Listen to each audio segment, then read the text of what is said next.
Skyrim is to be released again on the 11th of September 2021.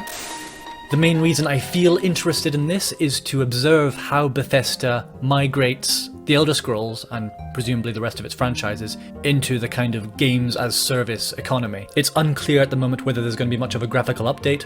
Probably not, is the thought. Although, because the Anniversary Edition is being tweaked for current-gen consoles, there may be a graphical leap equivalent to the one we saw with Skyrim Special Edition, so there might be some shader, texture upgrades, that sort of thing. Let's first just briefly go over what this release entails. The Anniversary Edition includes a decade worth of content. The critically acclaimed core game and add-ons of Skyrim Special Edition, plus over 500 unique pieces of content from Creation Club, such as quests, dungeons, bosses, weapons, spells. With creations and mods, there's a lot more to discover, the press release says. Now, ESO's video suggests in its title that these Creation Club DLCs are new. I'm not sure they've been made specifically for this. I think it's likely they've cherry-picked some of the best ones, or at least the more stable ones, and perhaps even quite small ones with a view to just getting that 500 number big, because that's the kind of big media driver. ESO also suggests that these 500 mods, they're creations, but creations and mods are the same, right? ESO suggests that these 500 might form an online kind of shop in the game. Let's hear what they say. So essentially, Skyrim Special Edition Anniversary is going to include that extra 500 pieces of Creation Club content, which I am assuming will be in the form of in-game microtransactions that you'll be buying at an additional cost. Though there's been no mention of cost, I'm just going off the fact that all the other Creation Club content has been purchasable mini DLCs that you can buy in-game. This is really Bethesda and Microsoft moving to a games-as-a-service model, which we've seen with the new Assassin's Creed games. Yeah, I'm sure that Bethesda's looking to migrate to this economic model. I think we all see that coming. I think, though, these 500 mods are included with the Anniversary Edition purchase. I think the language of the press release is very clear that the Anniversary Edition and upgrade includes over 500 unique pieces of content from the Creation Club. I think we don't yet know what the price of the Anniversary Edition is, but it will probably reflect the lumping together of these 500 little mods, or big mods. We'll see what they are. There's no list released yet. Because, of course, there are 28,071 mods in the Creation Club, so they'll give us 500 with a view to making us invested in maybe buying the other 27,500. I think if Bethesda take the approach that ESO are suggesting, that these 500 mods are being advertised as being included, but by included they just mean in some shop that you can click into, that would be that would be a PR nightmare for them. I mean, I wouldn't put it necessarily past them to avoid PR nightmares, goodness me, but I don't think that's the way they're going to go. I think they're going to bundle in those 500 mods with the Anniversary Edition.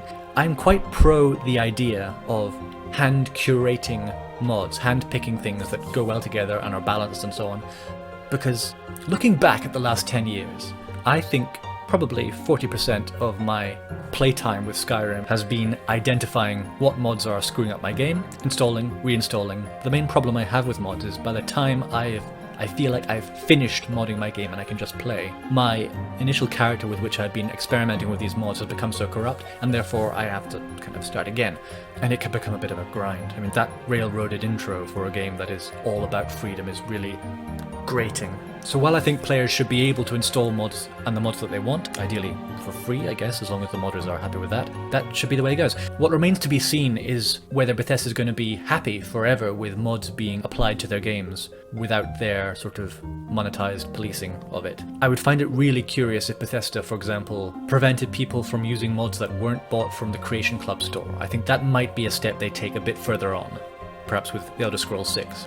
I can imagine if it's streamlined into a store with some very good behind-the-scenes debugging features and that kind of thing, that could become popular and it'll generate a lot of money for them down the line. I think they're strategizing how to do all this best. If you already have Skyrim Special Edition and don't want to fork out for another release, you will still be given, to celebrate the anniversary, a few mods: Fishing, Survival Mode, and Saints and Seducers. Now, at the moment, like with a lot of things in Skyrim, it's a bit clunky. Fishing can be done in specific places, denoted by piles of fishing tackle that you click on to fish. Whether players will be able to carry around this tackle and put it on the ground and fish wherever they want remains to be seen, but that's not very Skyrim-y. It's said there's likely to be rare fish from different parts of Skyrim that players will be encouraged to collect. Survival mode is probably exactly as it sounds. I already get hungry and need the bathroom and so on. I don't need to think about that more, so it might be for some people, but I don't care. Saints and Seducers is a creation That means a mod, right? For Skyrim Special Edition. It revolves around the machinations of a manic mage who has weakened the barriers between the Shivering Isles and Tamriel, allowing madness to seep through. This creation adds new summons, enemies, alchemy ingredients, a dungeon, recruitable pets, 2 artifacts, 4 craftable armor and weapon sets, a quest and several side quests, all themed around the Shivering Isles. Lovely. That was released a couple of years ago. It's a gigabyte in size, that's quite substantial actually. Yeah, that'll be fun. And that mod, including survival and fishing, will be given to you as part of the anniversary celebrations, whether you upgrade to the anniversary edition or not. So that's nice. I suppose releasing 3 Creation Club mods for non-anniversary purchasers might be a good way to get them into the storefront. But it's still a nice gift. So are you excited about this? Skyrim again? There's been nothing said about Skyrim VR. Now, I guess VR is a bit of a meme, but it's being further normalized by the cheaper headsets that are going around now. Oculus Quest, of course. VR is the best vehicle for Skyrim because it is the best way to present the best aspects of Skyrim. The 3D world building is extremely immersive when you're standing in it, and wherever you are in the world, there's always a landmark that you're drawn to go and explore or whatever. The environments are really great in VR. Modded, of course. VRIX mod and Higgs and, of course, SkyUI and those kind of staples are all compulsory because Bethesda doesn't fix their games. I'm sure we're all expecting the same 10-year-old bugs in the Anniversary Edition. So I imagine they're going to release the Anniversary Edition again, maybe, as a VR thing. In VR especially, it would be extra convenient to be able to apply mods from within the game. Mod tweaking in VR is particularly baffling. What is more to be said about this? 10 years. It's been 10 years. 10 years before Skyrim. Was Morrowind even out then? When was Morrowind released? I think it was. No, 2002. So 10 years before Skyrim, Daggerfall was still the most up-to-date Elder Scrolls game. And 10 years after Skyrim, it's still Skyrim. Morrowind, Oblivion, Skyrim in that 10-year period was released. And Daggerfall was August 1996. I bet that by the time The Elder Scrolls 6 comes out, the same amount of time will have passed between Daggerfall and Skyrim as between Skyrim and the next one. And about 10 years since I've been making YouTube videos. I think.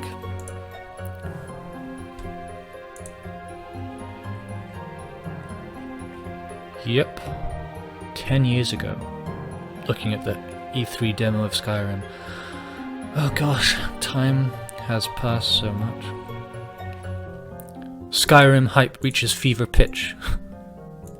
Skyrim will hit stores in just a few days' time. The voice of my ex-wife. We have a report from Tesco just in. Panic buying for canned products as many prepare to hibernate with Skyrim. All of the unions are on strike to play Skyrim. All of them? All of them, Sally, yes, everyone. The NHS has shut down with doctors glued to their screens. There are no cars on the street. It's quite nice. Where are all the news It's broadcasters? Fox News signing off from Skyrim. BBC. Nice. Where are all... That's pretty, yeah. Prescient. Okay, there's not much more to say about this. Skyrim again. Skyrim again. Skyrim again. Skyrim again forever. Skyrim again forever. Anyway, next time I might look a bit at how Wayward Realms is progressing and the kind of drama that has ensued in Once Lost Games with Ian Phoenix leaving a bit over a year ago now. But there have been screenshots of work in progress, so it looks like things might actually be taking along. I think it's probably a toss-up between whether Elder Scrolls 6 or Wayward Realms gets released first. So we've got plenty of time. As always, thank you for watching. I will be back because I seem to always come back from time to time. Bye.